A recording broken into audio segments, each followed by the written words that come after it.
लाडकी बहीण योजनेची केवायसी केली असेल तरीही थांबा.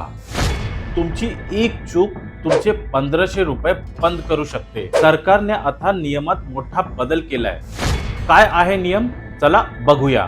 नमस्कार, मी अब्बास सय्यद आणि आपण पाहत आहोत टाइम्स नाऊ मराठी. सगळ्यात आधी एक गोष्ट क्लिअर करा.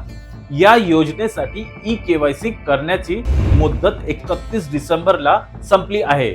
ज्यांनी लाडकी बहीण .महाराष्ट्र.gov.in या अधिकृत वेबसाईटवर जाऊन केवायसी केली नाही त्यांचे पैसे थेट बंद होणार आहेत. पण आता ट्विस्ट असा आहे की ज्यांनी केवायसी केली आहे त्यांची ही पुन्हा तपासणी सुरू झाली आहे. याला कारण ही तसंच आहे. सरकारच्या लक्षात आलंय की अनेक अपात्र महिलांनी आणि धक्कादायक म्हणजे काही पुरुषांनीही खोट्या माहितीच्या आधारे लाभ घेतला. त्यामुळे आता केवायसी नंतर तुमची डेटा व्हेरिफिकेशन होणार आहे.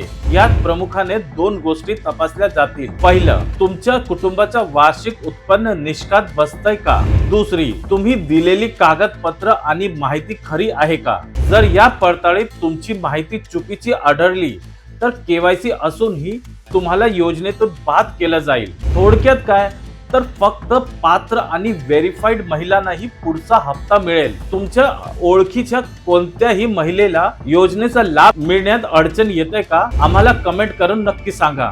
आणि अशाच महत्त्वाचे अपडेटसाठी टाइम्स नाऊ मराठीला लाईक करा, शेअर करा, सबस्क्राईब करा. धन्यवाद.